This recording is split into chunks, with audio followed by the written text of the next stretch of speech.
Hey everyone, welcome to The Explainer. Today, we are completely deconstructing a cinematic juggernaut.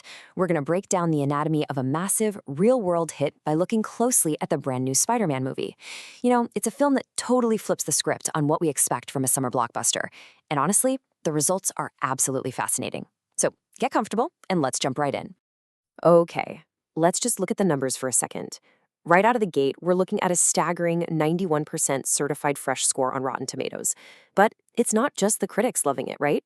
The financial projections are literally through the roof. We're talking a massive $250 million domestic opening weekend on the horizon. To put that into perspective, for any film, those are absolute dream numbers.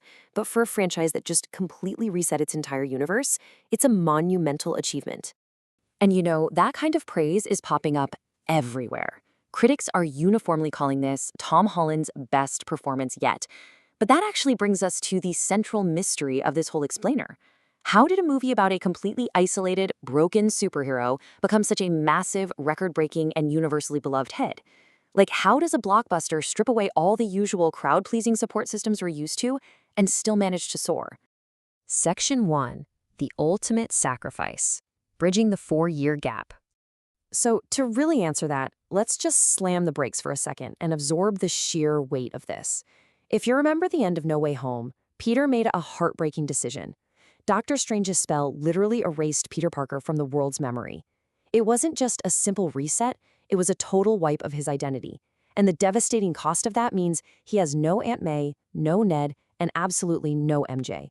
Peter was left completely and entirely alone in the massive expanse of New York City. Basically a ghost in his own hometown. So we're picking up the pieces here after a pretty massive jump. The spell was year 0, right? And that's followed by a 4-year time jump.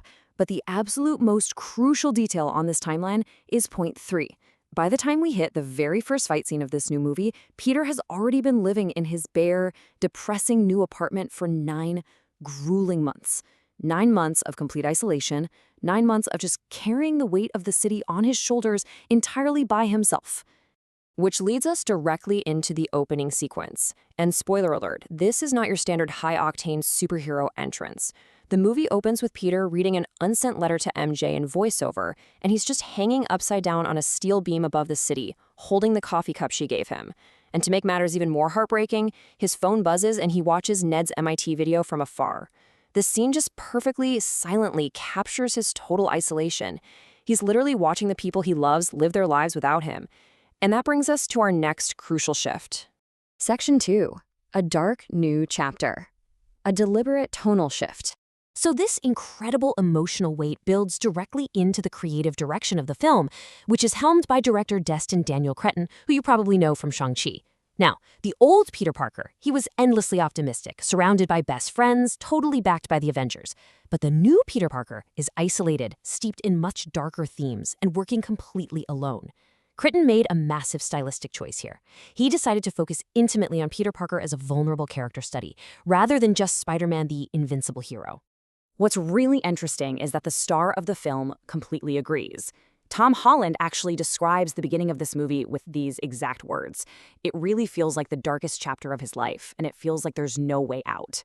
He points out how relatable it is to, move to a new city, feel completely alone, and completely neglect the fact that the best thing that ever happened to you is standing right next to you. It's a profound, incredibly emotional shift for a summer blockbuster. And Zendaya echoes that sentiment perfectly. She highlights that this is the most intimate, vulnerable look at Peter Parker we've literally ever had on screen. The focus has completely shifted to the broken person beneath the mask. And even though she admits she really wants a happy ending for the character she loves, she straight up says that right now, things are looking pretty grim for Peter. Section 3.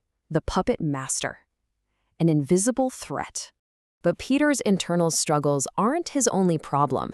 This brings us to the million-dollar question. When your hero is stripped of all his fancy tech, all his allies, and is just operating as a lonely street-level vigilante, what kind of villain do you even introduce that can still pose an absolute terrifying threat? Well, the answer is a threat you literally cannot punch your way out of. We are dealing with a psychic marionette. This is an adversary who can psychically jump into any individual's mind and puppeteer them. Just imagine the paranoia of that. Any innocent bystander walking down a New York City street could suddenly be turned into a deadly weapon against Spider-Man. For an already isolated hero, having to constantly question if the innocent people he's trying to protect are actually enemies, it creates an incredible amount of dramatic suspense. And this psychic villain isn't just operating in a vacuum either.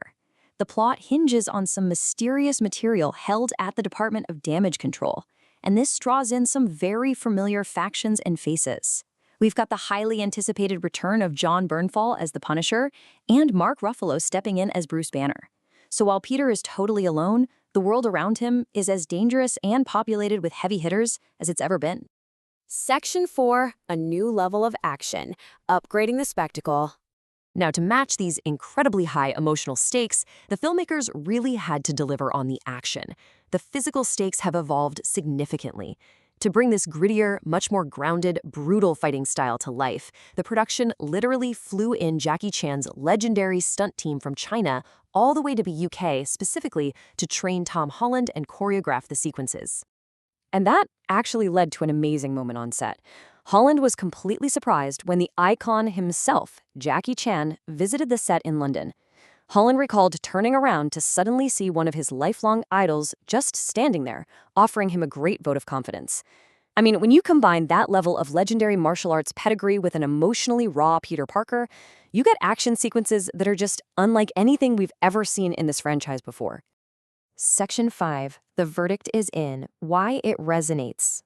Which brings us to the final piece of the puzzle. Let's look at how audiences are actually reacting to this massive tonal shift.